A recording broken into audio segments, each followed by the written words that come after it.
कि कई बार फीमेल्स कुछ इस तरह की है अभी भी जो मैरिज हो चुकी है 3-4 साल हो गए 5 साल हो गए but they don't want to do this at all they feel very wrong thing about it they don't want there are some disorders related to such things they don't feel the urge of sex you know sexual urge ही नहीं आ रही है उनको तो there is a disorder in that कोई एक ऐसा particular procedure है कि किसी को अपने पार्टनर के साथ ओपन अप होना है? बहुत सारे पूरे दिन के एक्टिविटीज हैं वो मॉर्निंग रिचुअल्स ही शुरू हो जाते हैं। ऐसे आपके पास पेशेंट आए हैं क्या जिनके सामने ये वाला इशू है कि एक पार्टनर बहुत ही ज्यादा सेक्सुअली एक्टिव है, दूसरे वाला बहुत ही inactive? One is chain smoker और वो बात तो आ ही नहीं रही सामने तो कैसे करोगे?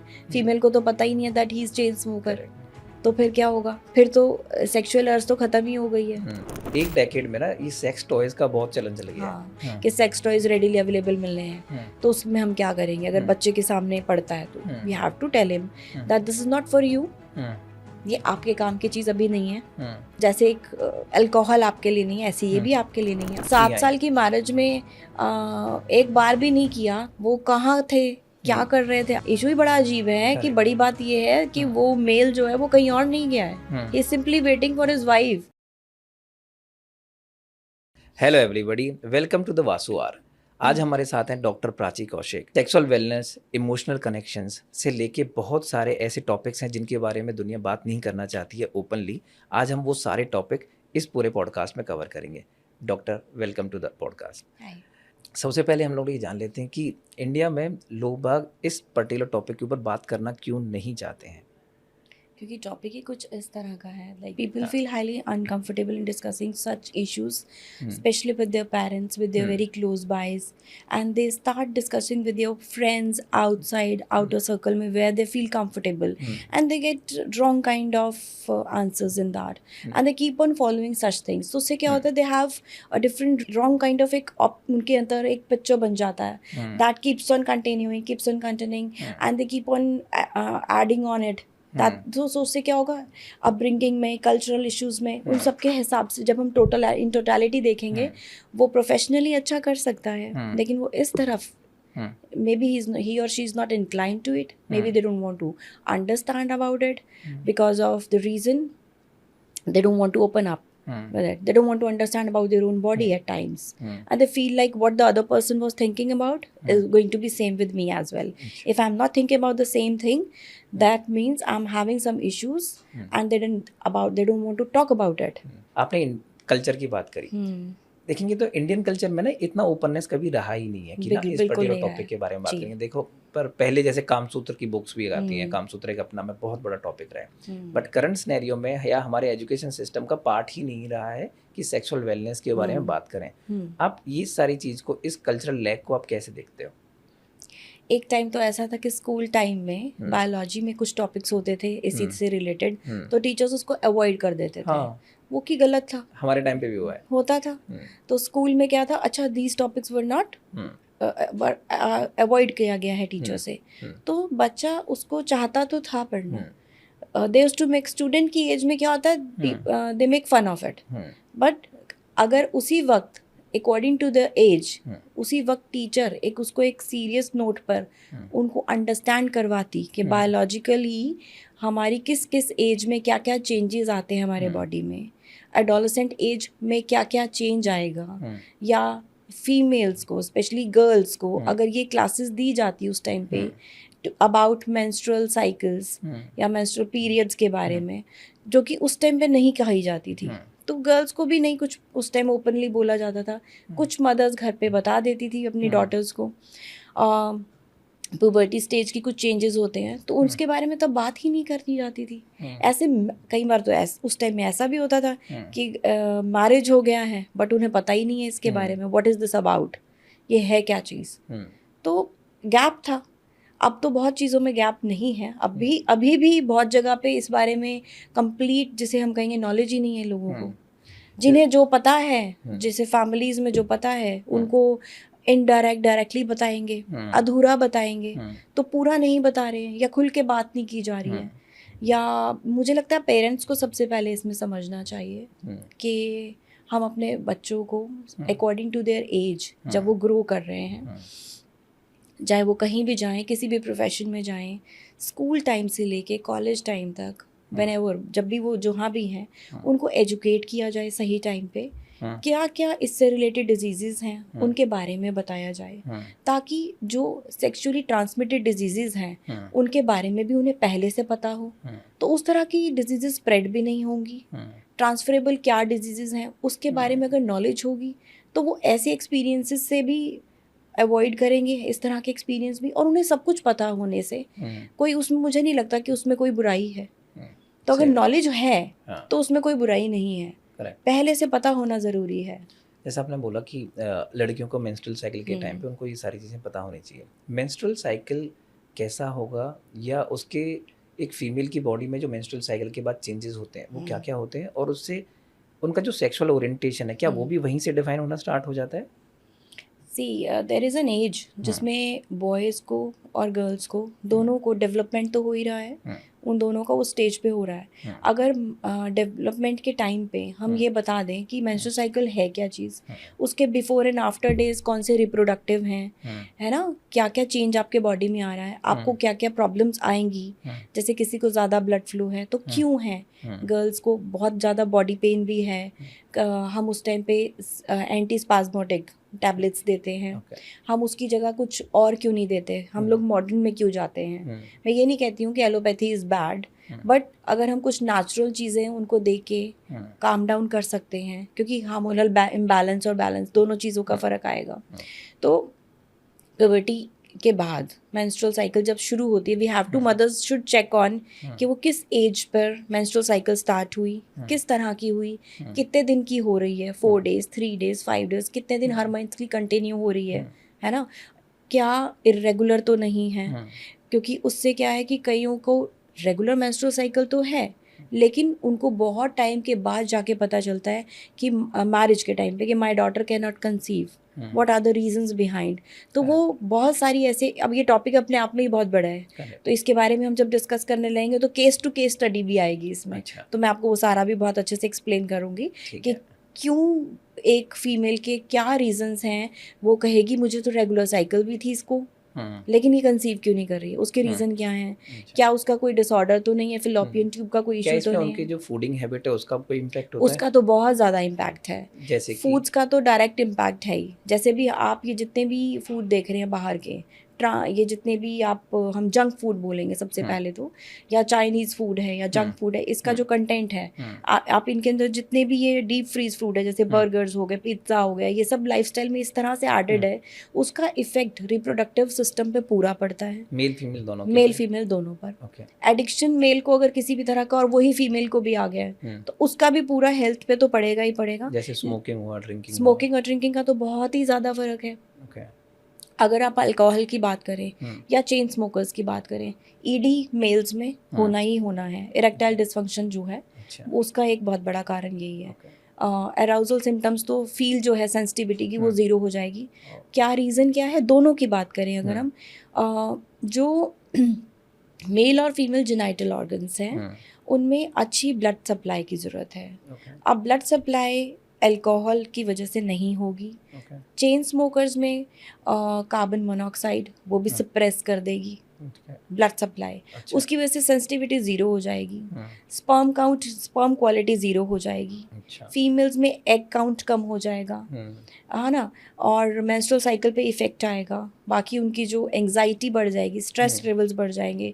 अब यही सब का इफ़ेक्ट जो है डाइट की जब हम बात करते हैं, जो आप जंक फूड की जिसकी हम बात करें उसमें तो बहुत सारा कुछ आ जाता है ऑल टुगेदर, ट्रांस फैट भी है, बहुत कुछ है, तो उसका इफेक्ट तो डायरेक्टली पड़ेगा ही पड़ेगा। आप लॉन्ग टर्म यानी स्कूल टाइम से खा रहे हैं वो सब, हाँ, तो कितने सालों से आप खा रहे हैं, उसका बॉडी पे तो फर्क पूरा आ ही रहा है ना। बिल्कुल, किस एज से आ रहा है, जब वो आप ग्रो कर रहे हैं उस समय, ग्रोथ फैक्टर्स जब आप के डेवलप हो रहे हैं, डेवलपमेंट स्टेज पे आप एक गलत तरह की डाइट पे चल रहे हैं।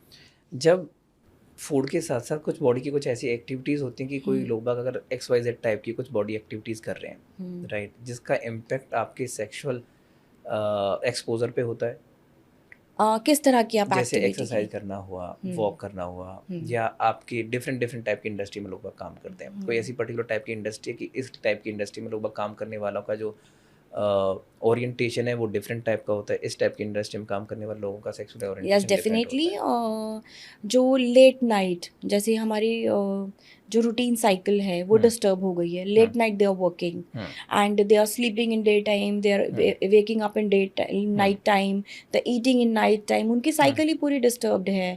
उनका डाइटरी पूरा प्लान डिस्टर्ब्ड है. They are eating in late night, जिसमें कि हम लोग एक hours of gap, intermittent fasting की हम बात करें वो भी इम्पॉर्टेंट है. वो तो हो ही नहीं सकता है. या बहुत सारी ऐसी हम मैन्युफैक्चरिंग यूनिट्स में काम करें जिसमें कुछ इस तरह के केमिकल्स या फ्यूम्स वो हो रहे हैं जिसका इफ़ेक्ट पूरा पूरा हमारी बॉडी पे पड़ रहा है. फॉर एग्जांपल अगर हम बहुत देर तक लैपटॉप अगर हम थाई पे रखे काम कर रहे हैं, उसका हीट का इफेक्ट, या mobile the device we are using for long term, that effects your brain as well. And अब जैसे एडिक्शन की बात कर रहे हैं, उसका सेंट्रल नर्वस सिस्टम पे इफेक्ट आ रहा है, तो that is gonna effect all of your systems of your body. तो वो तो डायरेक्ट इनडायरेक्ट पूरा ही सिस्टम पे इफेक्ट तो कर ही रहा है ना. और इसी तरह से बहुत सारे और एनवायरमेंटल फैक्टर्स भी हैं. काफ़ी सारे फैक्टर्स भी होते हैं. इस पूरे सिनेरियो में अगर आप देखोगे कि जो मेल और फीमेल है दोनों एनवायरमेंटल फैक्टर्स की तरह से अलग अलग तरीके से रिएक्ट करते हैं. इसका मतलब दोनों की सेक्सुअल ओरिएंटेशन डिफरेंट होती है. अगर दो अपोजिट सेक्सुअल ओरिएंटेशन वाले लोगों की शादी होती है साथ में या वो रिलेशनशिप में जाते हैं, तो वो दोनों अपने अपने डिफरेंट ओरिएंटेशंस के का जो इशू है, पहला पॉइंट उनसे क्या क्या सेक्सुअल इश्यूज हो सकते हैं, और दूसरा उससे अगर उन्हें बचना है तो क्या क्या रेमेडीज उनको लेनी चाहिए. अगर हम दोनों की बात करें, before marriage there is a part of counselling that is important which people do avoid. या तो फैमिली मेम्बर में कोई मैच्योर पर्सन हो या एक neutral person they can pick and choose, they feel comfortable with before getting married. और मैं कहूँगी I suggest both of them कि उन्हें एक मेडिकल चेकअप जो है ओवरऑल बॉडी का वो इम्पॉर्टेंट है फ्रॉम बोथ एंड्स. ज़रूरी पर लगता नहीं है कि जब मेडिकल चेकअप की बात आती है शादी से पहले, तो मुझे तो लगता है कि लड़कों को तो बड़ा, या लड़कियों को भी बड़ा डिसरेस्पेक्ट फील नहीं होता होगा कि यार ये जिन्हें ऐसे कैसे हो डिसरिस्पेक्ट सकती फील होती है ना, ये सच है कि अगर उन्हें डिसरिस्पेक्ट फील होती है तो देयर इज समथिंग जो एक क्वेश्चन मार्क बन सकती है. अच्छा. अगर आप लोग की बहुत अंडरस्टैंडिंग हो चुकी है तो आप एक दूसरे से इस बारे में बात कर सकते हैं.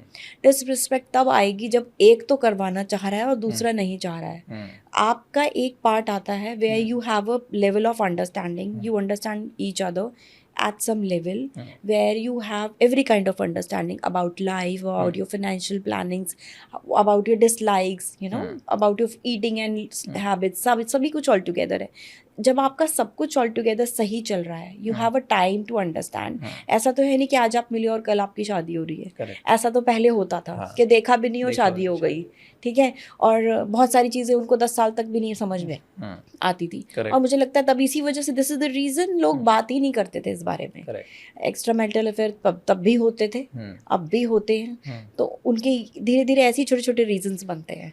तो क्यों नहीं हम कराएंगे? हम क्यों नहीं चाहते कि अगर टेस्ट कराने वाली बात हुई, या ऐसा हुआ कि लोगों को ना शादी से पहले इस वाले टॉपिक पे कन्वर्सेशन करना है या उनको एक्सप्लोर भी करना है एक दूसरे को, फॉर एग्जांपल विच मींस अगर वो इंटिमिडेट हो भी रहे, तो क्या अगर ऐसे तो रिश्ते बहुत सारे आते हैं, लड़कों के बहुत सारे आपस में उनके कनेक्शंस बनते हैं. With every person they cannot do, this is not practical. Correct. अगर वो ये वाले स्टेज पे जाते हैं तो वो अपने सेल्फ को या पहली बार में अपना जो उनका एक्चुअल सेक्सुअल ओरिएंटेशन है वो कैसे डिफाइन करेंगे? बिकॉज स्टार्टिंग में तो वो होता है ना एक दूसरे स्टार्टिंग में दोनों एंड पे ऐसा हो सकता है कि maybe a male excitement issues भी होते हैं जिसमें नॉन परफॉर्मेंस का पार्ट आ जाता है. He is not able to perform and that time they feel very bad, you know, they feel very low.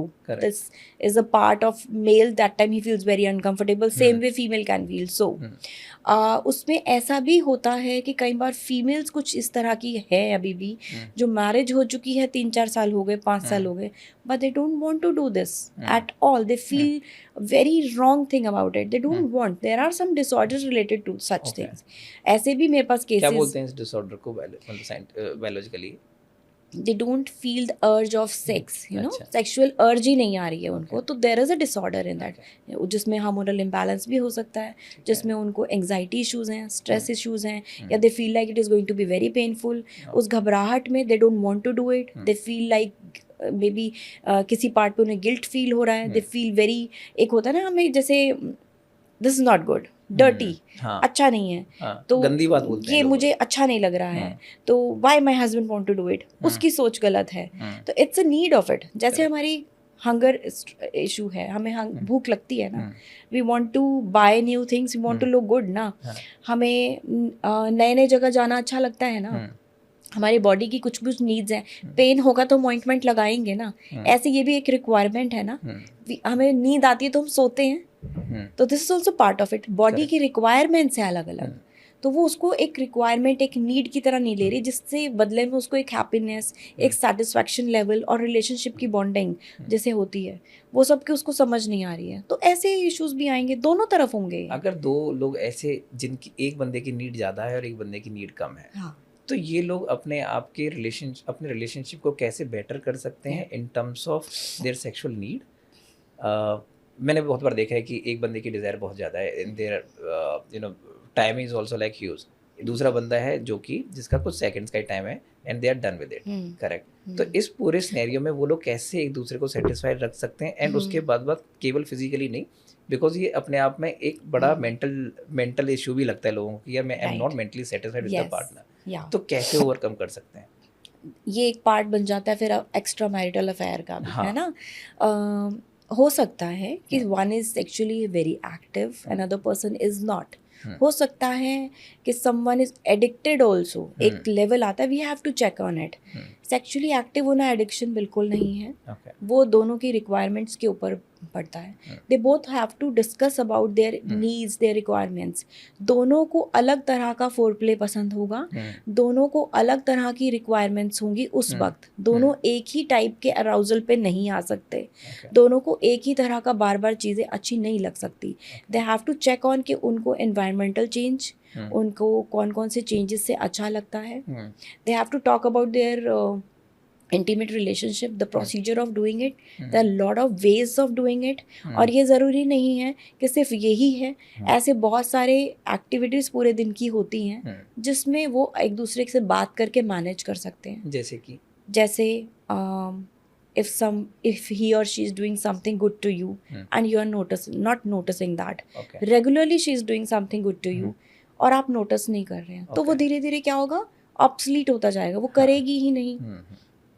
Someone is cooking good for you specially, और आप नोटिस नहीं कर रहे, या आपको वो चाहती है अटेंशन मिले, she is trying to make herself better, in not in the sense of looks, maybe something she is doing good जो आपको पसंद है, बट आप ऐसा कुछ एक्शन या कुछ ऐसा एक्ट नहीं कर रहे हैं। चाहे वो टीवी बैठ के एक साथ टीवी देखना भी हो सकता है, एक साथ टीवी हो सकता है, या स्क्रीन टाइम कम करके उसके बदले में आप बात करें, अपने मोबाइल्स एक तरफ रख के आप बहुत सारी बात करें, फैमिली से रिलेटेड बात करें, एक दूसरे की फैमिलीज़ की बुराई ना करें, उस टाइम आप आपस की बात करें, जो कि बहुत इंपॉर्टेंट है, to understand about their physical needs, to understand about their emotional needs, to understand about what is the pinpoint that gives you pen.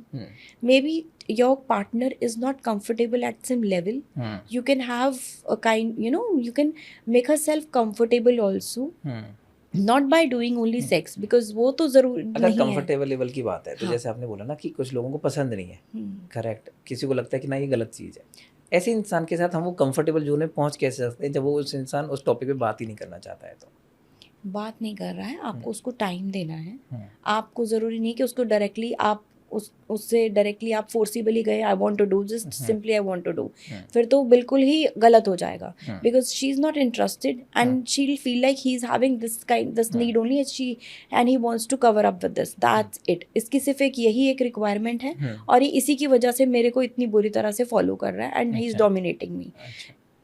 ज़रूरी नहीं है कि वो उस वक्त चाह नहीं रही है करना और आपको फोर्स करना है।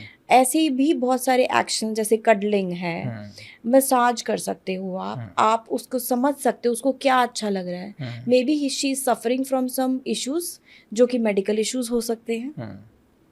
अब फिर उसमें फीमेल हाइजीन की बात आ जाती है, फीमेल रिप्रोडक्टिव ऑर्गन्स की बात आ जाती है। मे बी उसको आप गायने कंसल्टेशन भी दे सकते हैं। गायने कंसल्टेशन एक अलग हो गया, जो कि एक बायोलॉजिकल डिसऑर्डर्स की वजह से कुछ उस स्टेज पर अगर कुछ है तो वो रिवील अगर होता है तो well and good, otherwise you can consult with a consultant specially for this such issues that she is really not interested, I am not able to come up to the point, I have tried my best, मैंने बड़ी कोशिश करी है बात करने की, नहीं कर रही, तो एक तीसरा इंसान के सामने वो ओपन अप हो सकती है, तो बात खुल के आ सकती है कि क्या पॉइंट है ऐसा जिसकी वजह से ये इतनी साल हो गए हैं मैरिज के, अभी बिल्कुल भी इंटरेस्टेड नहीं है, या बिगिनिंग में ही ऐसा कुछ इशू आ रहा है, तो अंडरस्टैंडिंग का पार्ट भी हो सकता है. करेक्ट. मे बी वो इसलिए अवॉइड कर रही है कि maybe she is feeling painful during that procedure, वो बोल नहीं पा रही, या कुछ इस तरह का उसके साथ उस वक्त किया गया बिगिनिंग में जो उसको बिल्कुल अच्छा नहीं लगा, तो वो बोल नहीं पा रही. तो इसके बारे में जब तक दोनों लोग खुल के बात नहीं करेंगे समझ नहीं पाएंगे. ये है. कोई एक ऐसा पर्टिकुलर प्रोसीजर है कि किसी को एक अपने पार्टनर के साथ ओपन अप होना है, और कोई एक पर्टिकुलर ऐसा प्रोसेस या कोई ऐसी पर्टिकुलर एक्टिविटी, चाहे वो योगा हो सकता है या बहुत सारे पूरे दिन के एक्टिविटीज़ हैं, वो मॉर्निंग रिचुअल्स ही शुरू हो जाते हैं. आप मेडिटेट कर सकते हैं, आप मॉर्निंग में कुछ एक दूसरे के साथ सारे एक्टिविटी जैसे कि योगा, मॉर्निंग वॉक हो गया, या किचन में ब्रेकफास्ट की टाइम पे हो गया, what ever you doing together, even after office hours, what ever आप जो भी कर रहे हैं, आप सब चीज़ों में एक दूसरे के साथ इन्वॉल्व हैं, तो धीरे धीरे अंडरस्टैंडिंग बनती जाएगी. She will start opening up. He may be depends on both of them. मतलब आप कह रहे हैं अगर आप एक गैप ही बनाए हुए हैं कि ये तो यही करेगी, मैं तो बस रिमोट ऑन करके बैठा हूँ एक तरफ, या मैं रात को लेट आ रहा हूँ, अब हो सकता है कि फीमेल तो चाह रही है बात करना, लेकिन मेल ही रात को 12 बजे आ रहा है, 1 बजे आ रहा है, और आती फोन पे लग गया है या टीवी देख रहा है, बात तो वो कर ही नहीं रहा है. Else he's entering inside home, और या वो ड्रंक है, तो बात ही खत्म हो जाती है. कि फिजिकल बॉन्डिंग के साथ का कितना बड़ा इम्पैक्ट होता है आपकी इमोशनल बॉन्डिंग पे, जैसे आपने बताया कि इमोशनली जब तक लोग वर्क करेक्ट नहीं करेंगे तो वो फिजिकली बॉन्ड कैसे कर पाएंगे, बिकॉज वो नीड ही नहीं समझ पा रहे हैं. अब ये जो नीड वाला पार्ट है ना, आपको आपके हिसाब से आपके पूरे करियर में आपने क्या देखा है कि किसकी नीड ज़्यादा होती है, मेल की नीड ज़्यादा होती है इन टर्म्स ऑफ? दोनों की होती है. आई वोंट से कि मेल की ज़्यादा होती है, फीमेल बस बोलती ही नहीं है. अच्छा. फीमेल बस चेक कर रही हैं, check on, they keep on check on their partner के, एंड मोस्टली केसेस में ऐसा भी होता है that female is simply expecting that he should initiate. Then we teach both of them. ऐसा नहीं है, maybe he is busy, maybe is having lot of things in his mind, you can also initiate. ये ज़रूरी नहीं है कि वो 4 दिन से कहीं और ध्यान है तो आप उसको उल्टा लें. नीड तो दोनों की है. कोई ऐसे आपके पास पेशेंट आए हैं क्या जिनके सामने ये वाला इशू है कि एक पार्टनर बहुत ही ज़्यादा सेक्सुअली एक्टिव है, दूसरे वाला बहुत ही इनएक्टिव है, करेक्ट, तो आपने वो वाला इशू कैसे रिजॉल्व किया था?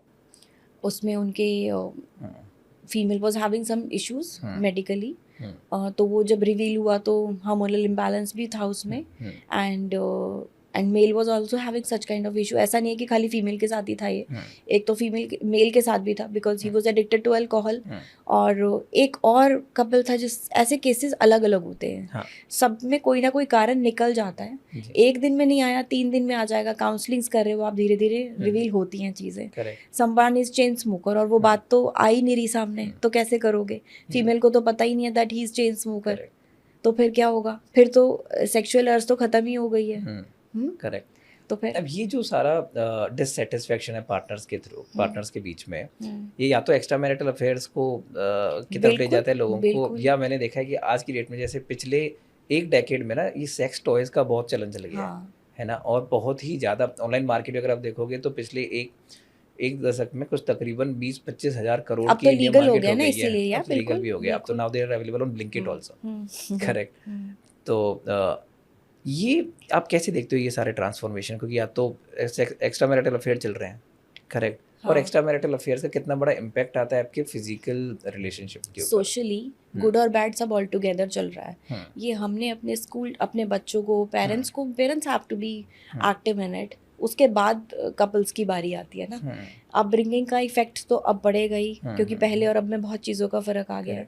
अब बहुत चीज़ें बच्चों के सामने तब बात ही नहीं की जाती थी जो अब हो रही हैं, तो we have to make them understand also.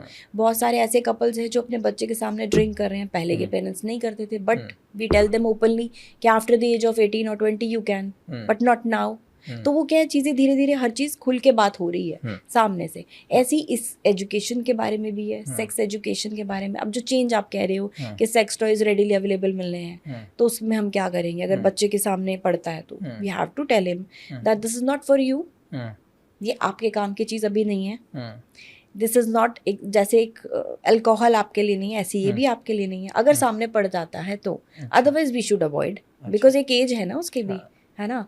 और रही बात रैंडम यूज़ करने की, आप रैंडम भी यूज़ कर सकते हैं, आप एक्सपीरियंस कर सकते हैं, लेकिन not with multiple partners. You have to understand about आप कैसे जिनकी हम एक्स्ट्रा मैरिटल अफेयर्स की बात कर रहे हैं, कई केसेस ऐसे भी हैं they don't want physical intimation with each other, they just want to be happy with each other. जो एक डोपामिन रश चाहिए ना, वो मेल को घर पे नहीं अगर मिल रहा है तो वो they start finding out that thing outside, कि हाँ she is appreciating me, okay maybe this happens with female also, everybody loves to be appreciated, कुछ भी क्वालिटीज़ हों, तो एक हैप्पीनेस के फैक्टर्स जो हैं उसमें से भी एक ये रीज़न हो सकता है। फिर धीरे धीरे वो भी चीज़ आ सकती है, फिजिकल इंटीमेसी की जो आप बात कर रहे हैं, तो गलत तो है ही, वही चीज़ें आप अपने पार्टनर के साथ भी प्लान कर सकते हैं। अगर वो उसकी जैसे एक इमोशनल नीड एक फिजिकल नीड है, अगर वो अपनी फिजिकल नीड को जाके कोई एक पार्टनर जाके बाहर सेटिस्फाई कर रहा है, उसको फुलफिल कर रहा है,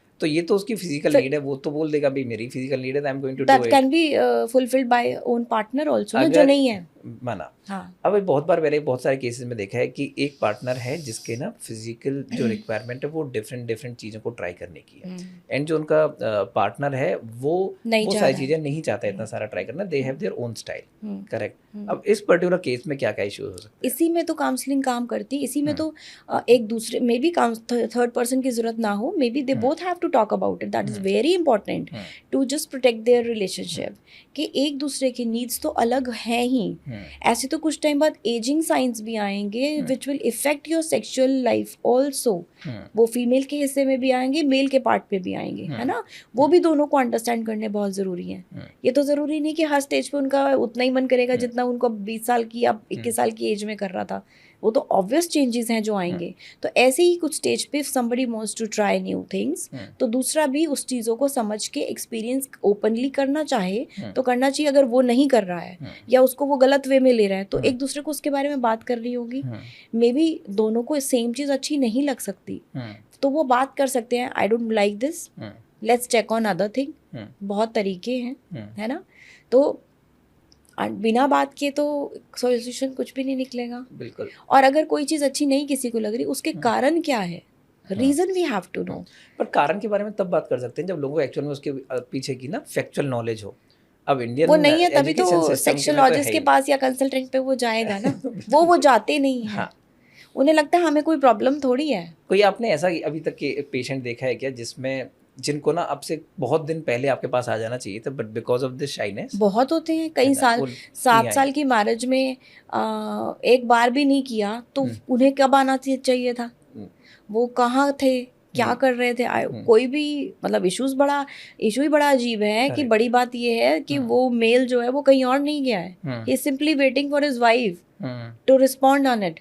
एंड उसमें फीमेल को समझाना 1 मिनट में तो वो नहीं समझी ना, उसके इश्यूज भी थे, है ना, डिसऑर्डर्स भी थे, तो we were working on it. बहुत धीरे धीरे बात आई सामने कि what is the issue behind, because their family was forcing them to plan a baby, and उन्होंने बात खुल के फैमिली में नहीं बोली that they are not having any relationship with each other, maybe they are talking outside with your friend circle, in your office, maybe whatever is the reason, क्या reasons थे जो भी है। जैसे अभी हम लोग सेक्सुअल टॉयज के बारे में बात कर रहे थे, अब सेक्सुअल जो टॉयज है ना, वो तो एक आइडियल सिचुएशन के लिए बनाए जाते हैं, वी टॉक अबाउट वाइब्रेटर्स और एनीथिंग, करेक्ट। अब फिजिक नेचुरली जो आपके पार्टनर हैं वो तो ऐसे हो ही नहीं सकते, because they are not robots, right, they are human beings, उनके साथ अंदर तो इमोशंस है। वो रोबोट या वो जो भी मेडिकल इक्विपमेंट आप यूज़ कर रहे हैं वो तो बिल्कुल ही नॉन लिविंग थिंग है, करेक्ट, वो तो अपना टास्क परफॉर्म कर रहे हैं। अब अगर मेरे को उसको यूज़ करने की आदत पड़ जाती है, तो मैं कैसे ये देखूंगा कि यार मेरा पार्टनर उस लेवल पे तो पहुंच ही नहीं पाएगा, because that is robot, right. बिल्कुल। तो मैं उस पर्टिकुलर टाइम पे कैसे अपने पार्टनर से वो एक्सपेक्ट ना करते हुए भी अपनी फिजिकल नीड को कैसे पूरा कर पाऊंगा? That you have to talk about it, कि this particular thing is giving such kind of feel to me, how we can work on it. She will also try, okay, this is the experience, so accordingly we have to avoid such kind of instrument जिसका बाद में हमें bad effect आएगा। अब जैसे हम wrong media use कर रहे हैं लोग इस चीज को जानने के लिए, people go and keep on watching porn, जिससे एजुकेशन ही गलत आ रही है। पूरा ही बायोलॉजी जो है बिल्कुल ही ऑपोजिट चल रही है उसमें। तो क्यों हम उसको फॉलो करके अपनी मैरिड लाइफ को चलाएंगे? करेक्ट। या गलत आर्टिकल्स पे जा रहे हैं। Why we are not checking on relevant articles, why we are not understanding our biological needs. हमारे बायोलॉजिकली हमारे क्या नीड हैं, हमें कोई प्रॉब्लम तो नहीं है, हमारे को कुछ और पीछे के पहले बिफोर मैरिज कोई ऐसा तो नहीं मेरा एक्सपीरियंस रहे कि जिसकी वजह से मुझे कुछ और इश्यूज हैं, जैसे कि ज़रूरी नहीं कि ये सेक्स करने से कि एड्स ही होता है, और भी तो बहुत सारी होती हैं ना चीज़ें। STIs की हम बात करें, क्लेमाइडिया है, और भी बहुत सारी चीज़ें हैं। तो क्या मुझे ऐसा कुछ तो नहीं है जो मैं ट्रांसफ़र कर दूँ अपने पार्टनर को, राइट? तो we should know about disorders also, we should know about our biological needs. हमारे को कब कब अच्छा लगता है, हमारे को कौन से डाइटरी सप्लीमेंट्स लेने चाहिए, कौन से फूड्स अवॉइड करने चाहिए for sexual health, to maintain ourselves, you know, to पूरे विगर एंड वाइटैलिटी, सब कुछ। तो सारा पूरा का पूरा एक साथ है। तो एक चीज़ लेने से तो सब कुछ सॉल्व वैसे भी नहीं होता। करेक्ट। एक पॉइंटर्स के हिसाब से अगर बात करें तो अपनी बायोलॉजिकल नीड को समझने के लिए एक इंसान को क्या क्या चीज़ों की तरफ ध्यान देना चाहिए? अपने लाइफस्टाइल, है ना, अपनी हमें क्या चीज़ें नुकसान देंगी, हमें पता सबको सब कुछ होता है, but we keep on continue, जिसकी वजह से हमें किसी ना किसी चीज़ की एडिक्शन हो जाती है, जिसकी वजह से हमारी बहुत सारे हम बॉडी में चेंजेस आने लगते हैं जो कि एक नेगेटिव इफेक्ट देंगे बॉडी को। फॉर एग्जांपल अल्कोहल है, CNS पे इफेक्ट करेगी, बहुत सारे सिस्टम है हमारे, लिवर पे इफेक्ट करेगी, आपके जो रिप्रोडक्टिव सिस्टम है उस पर इफ़ेक्ट करेगी, है ना, और जैसा मैं बता रही हूँ कि आपकी सेक्सुअल हेल्थ पर भी इफ़ेक्ट करेगी। तो फैक्टर्स डाइट के भी आ गए, आपके लाइफस्टाइल के आ गए, आपके डेली हाइजीन मेंटेन करने के भी आते हैं, आपके क्या आप सोच रहे हैं, किस तरह की स्टडी कर रहे हो, किस तरह के सर्कल में आप हो, सब चीज़ का इफेक्ट एक साथ आएगा। तो पॉइंट्स तो बहुत सारे बनते हैं अपने आप को बेटर रखने के लिए। पहले अपनी बारी आती है, फिर हम अपने पार्टनर को कंसल्ट कर सकते हैं। When you feel like now I am up to the mark accordingly, only then I can consult the other person. Correct. ये डिफरेंट ओरिएंटेशन की वजह से ना अब बहुत बार क्या होता है कि रिलेशनशिप में लोग ना बोर होने लग जाते हैं, they want to try something. ये दोनों पार्टनर्स के साथ हो सकता है केस। ये जो बोर्डम इन द रिलेशनशिप है, आप इसको कैसे देखते हो, क्यों आती है, और इससे अगर बचना है किसी पार्टनर को, किसी कपल को, तो वो कैसे कर सकते हैं? सबसे पहले तो there is a loss of communication with each other. वो बात करना छोड़ चुके हैं, वो एक दूसरे को अकाउंट फॉर करना छोड़ चुके हैं, छोटे छोटे एक्ट्स जिन पे वो ध्यान देते थे वो देना छोड़ दिया है, एक दूसरे को क्या कहते हैं हम, इम्पोर्टेंस देनी छोड़ दी है, you know, they started avoiding each other. तो कम्युनिकेशन ख़त्म होने के कारण सबसे पहला पॉइंट है कि हम they feel like we don't have any more understanding, they, तो फिर उसकी वजह से पर्सनल इंटीमेसी जो है वो तो ज़ीरो ही हो जाएगी। वो कैसे आ सकती है? फिर अफेयर कहीं और हो गया है, तो उसके बाद तो फिर बिल्कुल ही आप उससे बात नहीं करना चाह रहे हैं। तो अगर हो भी गया है, किसी का आपको पता भी है, आप चाह रहे हो कंटिन्यू करना है, तो you have to make he और शी अंडरस्टैंड। नहीं होता तो फिर अलग चीज़ें आ जाती हैं। लेकिन अब रही बात बोर्डम की, आप जो बात कर रहे हैं उसमें they have to understand each other कि भाई अब हम इंटीमेसी की बात कर रहे हैं कि during the time of doing it, अगर हम हर बार सेम तरीके से चल रहे हैं and we just get rid of and we just sleep aside, और हम समझना नहीं चाह रहे उस बारे में, ना हम बात करना चाह रहे हैं, तो फिर obviously there is a they won't feel like, you know, एक फील गुड फैक्टर है जो नहीं आएगा। तो उसके लिए दोनों को समझना है।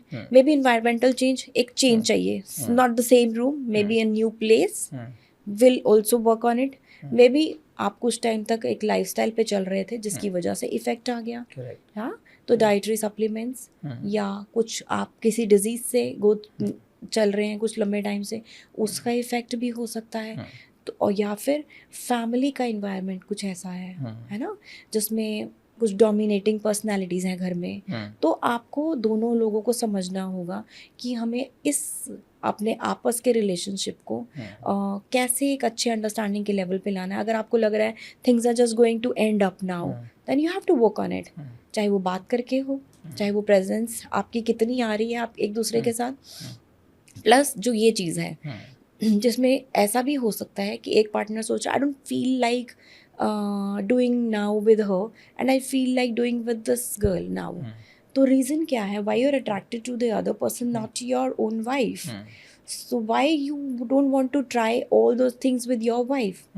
Maybe your wife is not ready. तो आपको खुल के बात करनी है, नहीं हो पा रही है, किसी की हेल्प लें जो कि एक पर्टिकुलरली प्रॉपर प्रोफेशनल प्रैक्टिशनर हो। सही सलाह या सही लिटरेचर या सही एक ऑनलाइन हेल्प अगर आप ले लें, या जो भी इश्यूज हैं उनके, मे बी किसी और कारण से भी ऐसा हो सकता है कि उनके लाइफस्टाइल में कोई ऐसा कारण है या किसी कारण से वो लोग एक दूसरे के साथ क्लोजनेस खत्म कर चुके हैं, तो रीज़न हो सकते हैं। मैंने देखा कि दो पार्टनर हैं, पार्टनर्स के बीच में जो expectation in terms of intimacy वो डिफरेंट लेवल की है, क्यों नहीं होगी? जेंडर अलग है। हाँ, डिफरेंट इन टर्म्स ऑफ कि एक को XYZ पोजीशन पसंद है, दूसरे को तो मैं कह रही हूँ जेंडर अलग है, क्यों नहीं होगी? हाँ, तो आप ये वाले सिनेरियो को कैसे समझाना चाहेंगे हमारे व्यूअर्स को कि जैसे मेल मेंबर है उनको कौन सी पोजीशंस हैं जो ज़्यादा पसंद हो सकती है, फीमेल को कुछ पोजीशंस डिफरेंट हैं जो पसंद हो ये सकती ज़रूरी हैं। नहीं है कि मेल को उनकी कुछ पर्टिकुलर पोजीशंस है जो उसी को पसंद है, अच्छा। या फीमेल की एक पर्टिकुलर पोजीशन जो उसी को पसंद है। सभी को सब पोजीशंस अलग अलग टाइम पे पसंद हो सकती हैं, और हो सकता है 6 साल पहले किसी को एक पोजीशन पसंद थी तो अब नहीं, ऐसा नहीं होता है। ट्रायल एंड टेस्टिंग की चीज़ है। अच्छा। सबको समझनी होगी एक साथ, and they keep on changing also.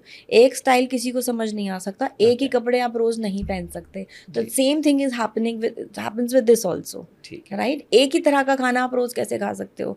ऐसे ही एक ही पार्टनर के साथ डिफरेंट फील ज़रूरी है, ना कि मल्टीपल पार्टनर्स के साथ। इस चीज़ को मैं बिल्कुल वो नहीं कहूँगी कि सही है, लेकिन आप अपने ही पार्टनर के साथ हर तरीके से अलग अलग फील ले सकते हैं अपने पूरे ज़िंदगी में, और एक स्टेज आएगी जिसमें दोनों को एक लेवल पे you won't feel like doing it, तब हमें एक इमोशनल कनेक्ट है ना, और एक इंटीमेसी की ज़रूरत है जो कंटिन्यू चलती है। करेक्ट। मैंने देखा है कि जब भी कपल्स अपने इस पर्टिकुलर टॉपिक के ऊपर कन्वर्सेशन कर रहे होते हैं तो वो ना बहुत ज़्यादा ओपन नहीं होते हैं, उनको लगता है कि सामने वाला बंदा ना मेरे को जज करेगा, तो कंसल्टेंट को ओपन होना पड़ता है ना। ही प्रोफेशनल नीड क्यों होती है? ऐसे तो साइकोलॉजिकल डिसऑर्डर्स जिनको हैं वो they don't want to go with the psychological consultant, क्योंकि उन्हें लगता है अरे मैं पागल थोड़ी हूँ। तो ऐसी इसकी बारी आती है, तो उसमें या तो दोनों पार्टनर्स में से किसी एक को ओपन अप होना पड़ेगा कि I just really want to talk to you about it, otherwise दोनों में ना एक फाइट मोड आ जाएगा। फाइट एंड फ्लाइट मोड होता है, दूरी बना लेंगे, ब्लेम गेम होने लग जाता है। ब्लेम गेम होने लग जाएगी। पहले तो ब्लेम गेम नहीं चाहिए, एक दूसरे की अप्रिसिएशन ज़रूरी है छोटी छोटी बातों पे, है ना, छोटे छोटे एक्ट्स पे ज़रूरी है, और चेंज आप एक दूसरे के लिए क्या कर रहे हैं वो भी इम्पोर्टेंट है। जैसे आजकल ना एक बड़ा ट्रेंडी वर्ड है रोल प्ले।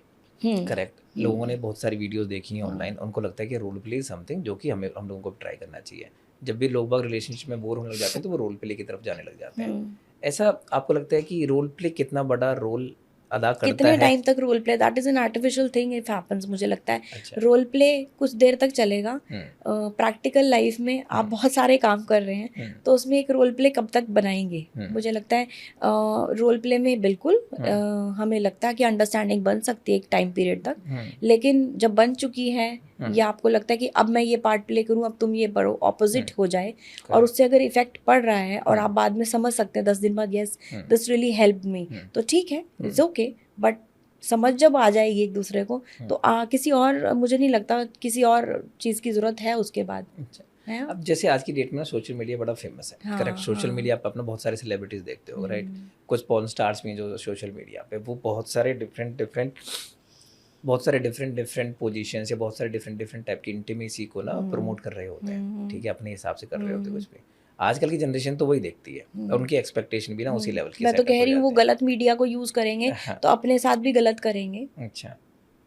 पॉर्न स्टार का पर्पस अलग है, पॉर्न वीडियो का पर्पस अलग है, अट्रैक्शन का पर्पस है ताकि सभी, वो टॉपिक ही ऐसा है तो सब उसको देखना चाहते हैं, है ना? तो that is not a practical thing. एक हद तक ठीक है टू नो अबाउट इट, अच्छा ये चीज़ ठीक है। जो बिगनर्स हैं या देखना चाहते हैं, ओके, आप पार्टनर के साथ देखना चाहते हो, maybe afterwards you feel like doing so, okay, maybe you want to tell your partner I want to do such thing, okay, लेकिन उसी को फॉलो करके आपको वही सेम फील नहीं आएगी जो आप वो वीडियो में देख रहे हो, बिकॉज उसका बॉडी अलग था, आपका अलग है, और वो नकली में कर रहा है। और वो तो वीडियो बनाने के लिए कर रहा है। वो बहुत सारे सेक्स टॉयज को यूज़ कर रहे हैं, बहुत सारे, पता नहीं उन्हें किस तरह की मेडिकेशन ली हुई है उस समय, एंड मे बी बहुत सारी चीज़ें उसमें नकली होती हैं। तो आप उससे अपने आप को थोड़ा ना फॉलो कर लोगे कि सेम ये मेरा भी होना चाहिए या सेम फील मुझे भी आए। सेक्स टॉयज की बात करी, फीमेल्स को कोई ऐसे पर्टिकुलर टाइप के सेक्स टॉयज हैं जो पसंद आते हैं स्पेसिफिकली, या ऐसे मेल्स को कोई ऐसे पर्टिकुलर टाइप के सेक्स टॉयज जो ज़्यादा पसंद आते हैं? ऑर्गेज़म ही जब अलग है सबके, तो ऑब्वियसली टॉयज में भी डिफरेंस है ना। I won't open up right now the particular names of the toys, because what will happen, people will start checking on those and doing. Because अगर आप समझ लें तो ज़रूरी है, पहले आपकी नीड क्या है, फीमेल को किस किस पॉइंट पे ऑर्गेज़म आएगा, ये भी पॉइंट है उसको समझने का, अपने बायोलॉजिकल फिगर को समझने का, अपने स्ट्रक्चर्स को समझने का। मेल को भी ज़रूरी है, ज़रूरी नहीं कि एक ही तरह का सेक्स टॉय मेल के लिए भी ठीक है, फीमेल के लिए भी ठीक है। At times male have to use them, mostly तो यही है ना, to make it more of, to make more of it, ये भी है। एंड ये भी ज़रूरी नहीं है that always you have to use sex toys, ऐसा भी बिल्कुल नहीं है कहीं। हाँ, ज़्यादा सेक्स टॉय यूज़ करने का कोई बॉडी के ऊपर इम्पैक्ट भी आता है फीमेल के या मेल के, जिससे कोई डिसऑर्डर भी होता है, कोई बीमारी भी लग सकती है? बिल्कुल लग सकती है। Okay. मसल डिस्ट्रोफी की जिसकी हम बात करते हैं, या मसल इरेक्शन के टाइम का जो हम ईडी कह रहे हैं, ईडी डिसऑर्डर भी हो सकता है, या जैसे टाइमिंग का इफेक्ट भी आ सकता है। कई लोग बहुत व्याग्रा यूज़ करते थे, कॉमन टैबलेट है, मैं उसका नाम ले रही हूँ, अलग अलग कॉम्बिनेशन में आती है, उसका भी बहुत बैड इफेक्ट है। तो ऐसी सब चीज़ों का पड़ता ही है। एक्सेस ऑफ एवरीथिंग, जो भी कुछ भी होगा तो इफेक्ट आएगा ही क्या क्या आएगा। इफेक्ट्स आते हैं मैं बता तो रही, इरेक्टाइल डिसफंक्शन ही हो गया तो बात ही खत्म हो जाएगी, अच्छा। है ना। और जब आप इरेक्टाइल डिसफंक्शन है तो उसके बाद तो फिर कुछ आप क्या ही करेंगे ना, मसल आपके जो है रिस्पॉन्स टू स्टिमुलाई होना ही नहीं है, आपका ब्लॉकेज का शुरू इशू है। तो जैसे हैंड जॉब है या मास्टरबेशन लोग बात करते हैं अर्ली एजेस में, क्या उसका बहुत बड़ा इम्पैक्ट आता है आपके सेक्सुअल ओरिएंटेशन को डिफाइन करने के लिए, जब आप थोड़े से एज में बड़े हो जाते हो उसके ऊपर? ऐसा कुछ इतना इफेक्ट नहीं, इट्स अ नीड। मुझे लगता है कि अगर ओवर अब ओवर करेंगे तो ऑब्वियसली आएगा। करेक्ट। हाँ, ओवर का तो नेगेटिव इफेक्ट है ही है, स्पेशली मेल्स के ऊपर बिल्कुल है। Okay. That time we suggest a male person कि आप अपने आप को उस चीज़ से अलग हटने के लिए गो फॉर अदर थिंग्स, जिससे आपका ध्यान अलग चीज़ पे जाए, to avoid it. Every time you should not, जिसमें आपका मेडिटेशन भी आता है, आपका और भी बहुत सारी चीज़ें हैं दैट हेल्प्स यू। एक्सरसाइज है, स्ट्रेचिंग एक्सरसाइजेज है, योगा है, मेडिटेशन है, डाइटरी प्लान्स हैं, टाइम से सोना है, स्लीपलेस नाइट्स हो रही हैं अगर, या आप डिप्रेशन में हैं या स्ट्रेस और एंजाइटी में कुछ ऐसा कर रहे हैं, तो इन चीज़ों का इफेक्ट तो आएगा ही ना। करेक्ट। अगर इन सारी चीज़ों का ना इतना बड़ा इम्पैक्ट है मेल और फीमेल दोनों के ऊपर, और स्पेसिफिकली ऑन द फीमेल अगर हम लोग बात करें तो फीमेल सेक्सुअल वेलनेस की ना लोग बाग बात ही नहीं करना चाहते हैं। ऐसा क्यों है हमारी सोसाइटी के अंदर कि जो लोग बाग ना फीमेल सेक्सुअल वेलनेस के ऊपर बात ही नहीं करते? Earlier female used to be very introvert about it. Now there is lot of difference. अब मैं ऐसा नहीं कहूँगी कि बिल्कुल अब बात नहीं हो रही है। पहले फीमेल्स बहुत कम आती थी, फीमेल्स के जो भी प्रॉब्लम्स होते थे उनका जो हस्बैंड है वही प्रॉब्लम्स लेके आ जाता था, she won't come, I want to discuss about it. अभी क्या दे डू इट, अभी क्या ऑनलाइन हेल्प होने की वजह से, या we keep there, we don't want to open up their things, तो आकर के they do discuss with each other because they have to solve it, they can not continue. फिर तो डाइवोर्स लेते जाओगे, इशू चलता जाएगा, आपने अपना समझा नहीं, दूसरे ने अपना समझा नहीं, और आपने कुछ और की चाह में पार्टनर्स चेंज करते रहे, तो this is not right. May be आपको बहुत पहले ही समझ जाना चाहिए था, जिसकी वजह से आपका डाइवोर्स हो गया। वुमेन्स को समझ में कैसे आएगा ये बोला पूरा पॉइंट कि मेरा सेक्सुअल वेलनेस है क्या और मेरी सेक्सुअल नीड भी क्या है? तो लोग बागों का कोई ऐसी पर्टिकुलर प्रैक्टिस है जिसके थ्रू वो लोग ना ये सब कुछ समझ सेक्सुअली इस सेक्स को लेके मैं ये नहीं कह रही हूँ, पूरा फीमेल सेक्सुअल जो रिप्रोडक्टिव सिस्टम है पूरा, उनको अपना समझना चाहिए। वो उसी वक्त से ही शुरू हो जाता है जब उनको मेंस्ट्रुअल साइकिल शुरू होती है। हाँ, उनमें ऐसे कितनी सारी, पूरी क्लास में कितनी गर्ल्स होती हैं, किसी को पेनफुल पीरियड्स होते हैं, किसी को बिल्कुल पेन नहीं होता है। भाई क्यों, उसको क्यों हम उस वक्त ही टाइम से नहीं बता रहे हैं, या टाइम से कंसल्ट नहीं कर रहे हैं कि बेटा आप ये खा रहे हो डाइट में तो ये प्रॉब्लम है, या बहुत ज़्यादा ब्लड फ्लो है उसकी वजह से है, या आगे आके उसको पता चला अरे I am having issue of infertility, या हाइजीन मेंटेन नहीं हो पा रही है, क्योंकि उसको बताया ही नहीं गया how to maintain your hygiene, या डाइट में वो चीज़ें नहीं ली गई उससे पूरे टाइम तक, during the stage of puberty, afterwards lifestyle में क्या चेंजेस होने चाहिए थे। मदर्स को नहीं पता था तो डॉटर्स को भी आगे नहीं पता है। तो अब तो वैक्सीन्स क्या क्या हैं जो ज़रूरी हैं एक स्टेज पे आके, है ना। हाइजीन मेंटेन करने के क्या क्या मेजर्स हैं जो बहुत ज़रूरी हैं एक फ़ीमेल के लिए, लोग नहीं जानते हैं। तो और ये सब ऑल टुगेदर ही है। और ऐसे बहुत सारे आयुर्वेदिक प्रोसीजर्स हैं जिनकी वजह से हम female intimate sexual reproductive organs की केयर कर सकते हैं। या हेल्थ टॉनिक्स ले सकते हैं। एक या दो आप बताना चाहेंगे आयुर्वेदिक ऐसे टॉनिक्स जैसे हम कहेंगे शतावरी के कॉम्बिनेशंस हैं, depends on person to person, हम कितनी क्वांटिटी में हम देना चाहेंगे देंगे उसको। या एक ब्लैक कॉकस करके आता है एक्सिसिनस करके, उसका 20 ग्राम अगर हम ले लें 8 हफ्ते तक, तो that really gives a good effect. और इनफर्टिलिटी की अगर हम बात करें तो उसमें भी बहुत सारे ऐसी हैं। Ashwagandha plays a very important role in it. अब किस तरह से लेना है, कितनी मात्रा में लेना है, ये डिपेंड करता है। ये तो आप फिर कंसल्ट करेंगे तभी वो क्लियरली बताएगा, क्योंकि कॉम्बिनेशन हमारा आयुर्वेद में अकॉर्डिंग टू प्रकृति के हिसाब से होता है। प्रकृति के हिसाब से ही डाइट प्लान्स आएंगे उसके, कौन सी प्रकृति है उसकी, उसके हिसाब से ही हम कॉम्बिनेशन बना के देंगे। ये अपनी सेक्सुअल हेल्थ के साथ साथ लोगों का ना बहुत बड़ा इम्पैक्ट होता है उनकी मेंटल हेल्थ के ऊपर। हाँ बिल्कुल। तो वुमेन्स के साथ ना क्या क्या मेंटल इश्यूज हो सकते हैं अगर उनकी सेक्सुअल हेल्थ अच्छी नहीं है, और उनको अगर दोनों का एक साथ ख्याल रखना है तो कैसे रख सकती हैं? सबसे पहले तो लाइफस्टाइल चेंजेस हैं। फिज़िकली स्ट्रेचिंग एक्सरसाइजेज तो मस्ट हैं। अगर वो कुछ नहीं कर पा रही हैं, योगा नहीं कर पा रही, तो एटलीस्ट नेट नाइट मेडिटेशन तो कर ही सकती हैं। डाइटरी सप्लीमेंट्स जो मस्ट हैं ऐड ऑन करने, जो इम्प्रूव करते हैं इनकी ये सेक्सुअल लाइफ जो है, उनकी जो सेक्सुअल नीड्स हैं। दूसरा, एंग्जाइटी फैक्टर्स किन किन कारण से हो रहे हैं। Maybe she is addicted to smoking, maybe she is addicted to alcohol, तो उसके क्या इफ़ेक्ट आएंगे। एक्टोपिक प्रेगनेंसी अगर हो गई तो, या फेलोपियन ट्यूब का कुछ इशू है, या एग काउंट कम हो गया है, एग क्वालिटी अच्छी नहीं है, इनफर्टिलिटी इश्यूज के कारण क्या हैं, उसने पिछले 8 साल में या शादी से पहले क्या क्या लाइफस्टाइल में वो कर रही थी, है ना। डेफिशिएंसीज क्या हैं। हार्मोनल इम्बैलेंस की अगर हम बात करें तो टाइम टू टाइम गायनेकोलॉजिकल जो टेस्ट हैं या हार्मोनल टेस्ट हैं वो बहुत ज़रूरी हैं। करेक्ट। तो अब स्ट्रेस लेवल्स बढ़ गए और वो उम्मीद कर रही है मेरा बाकी सब कुछ अच्छा चलेगा। उसको ये नहीं पता कि कौन से हार्मोनल इम्बैलेंस की वजह से उसका क्या इफेक्ट आ रहा है, and she is doing that continuously.